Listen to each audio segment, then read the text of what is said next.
Selamat pagi Bapak Ibu serta saudara-saudara sekalian dikasihi Tuhan. Bertemu kembali pada renungan kita pada pagi hari ini, Selasa 4 Oktober 2022.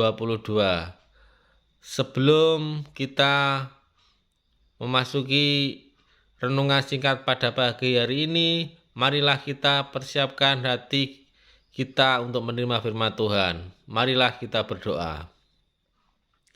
Tuhan, Bapa kami yang berada di dalam kerajaan surga, terima kasih ya Tuhan, Tuhan telah menyertai kami dalam istirahat kami pada malam hari ini.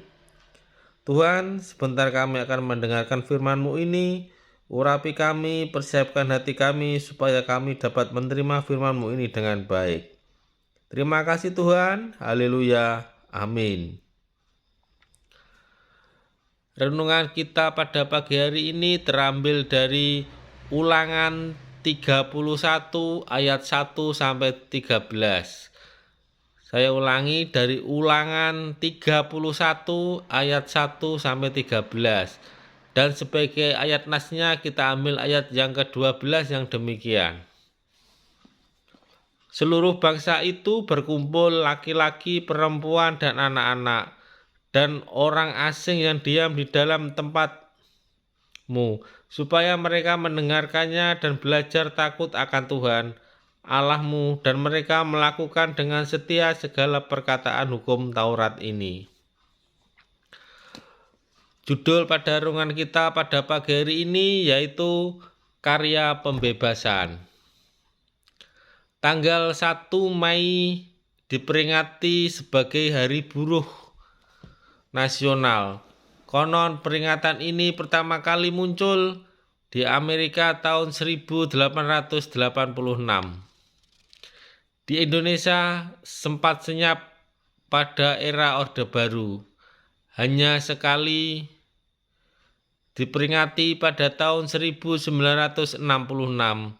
Setelah itu tidak ada lagi.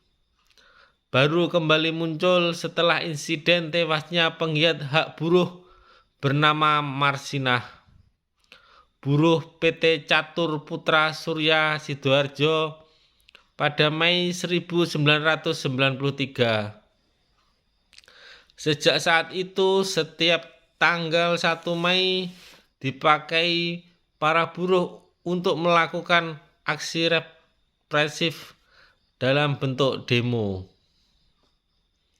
Masuk pemerintahan Presiden Bambang Susilo Bambang Yudhoyono atau SBY, mulai 1 Mei 2014 ditetapkan sebagai Hari Buruh Nasional, sekaligus menjadi hari libur.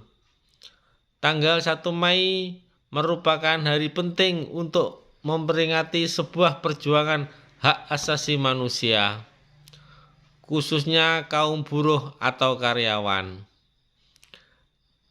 Ditetapkan 1 Mei sebagai Hari Buruh Nasional di Indonesia karena adanya peristiwa yang mengharukan.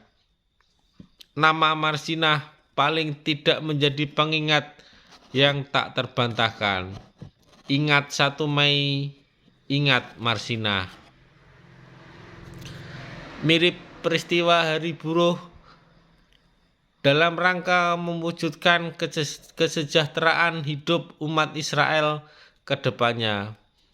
Tuhan Allah telah memberikan semacam undang-undang yaitu 10 firman yang umum disebut hukum Taurat. Begitu Musa memasuki masa tua sebagai perantara turunnya Taurat, memerintahkan kepada seluruh umat Israel untuk menandai masa khusus, yaitu setiap akhir 7 tahun. Mereka harus mendengarkan, membacakan Taurat itu di tengah-tengah bangsa Israel, mulai anak-anak hingga orang dewasa. Musa menetapkan bersamaan peringatan tahun penghapusan utang atau tahun Yobel, tahun penghapusan utang. Tentu ada maksud khusus mengapa setiap akhir tahun Yobel sekaligus dilakukan pembacaan Taurat. Senada kasus hari buruh dan nama Marsinah, demikian kiranya dengan Taurat dan tahun Yobel. Taurat sesungguhnya bukan hukum yang membelit hingga menyulitkan hidup umat. Sebaliknya adalah yang memerdekakan umat. Tuhan berkenan membebaskan Israel dari perbudakan Mesir untuk menjadi bangsa yang merdeka, tidak terikat lagi oleh bangsa lain kecuali kepada Tuhan. Dengan ditetapkan masa khusus itu, umat Israel secara turun-temurun tahu dan mengerti sejarah pembebasan yang dilakukan oleh Allah. Selanjutnya, melalui pembebasan Allah, umat Israel juga mampu membebaskan yang terbelenggu di tahun Yobel. Pembebasan yang dikaryakan oleh Tuhan Allah telah mencapai puncak dalam salib Kristus. Oleh kematiannya kita ditebus. Mulai sekarang, bila ingat Yesus, ingatlah juga tanggung jawab membebaskan orang lain dari belenggu-belenggu kehidupannya. Tuhan memberkati kita semua. Amin. Demikianlah Bapak Ibu serta saudara-saudara yang dikasihi Tuhan, renungan singkat kita pada pagi hari ini. Sebelum kita beraktivitas, marilah kita tutup renungan singkat ini dengan kita berdoa. Marilah kita berdoa. Tuhan, Bapa kami yang berada dalam kerajaan surga, terima kasih ya Tuhan atas renungan singkat-Mu pada pagi hari ini. Kiranya kami senantiasa selalu ingat akan karya penyelamatan Tuhan yang Tuhan berikan kepada semua umat-Mu yang percaya kepada-Mu ya Tuhan. Tuhan, sebentar kami akan beraktivitas pada hari ini. Sertai kami, berilah kami kesehatan dan kekuatan, agar kami dapat beraktivitas dalam kehidupan sehari-hari ini dengan baik. Terima kasih Tuhan, haleluya, amin. Baiklah Bapak Ibu serta saudara-saudara sekalian, marilah kita pujikan Kidung Jemaat 425 bait pertama dan yang kedua.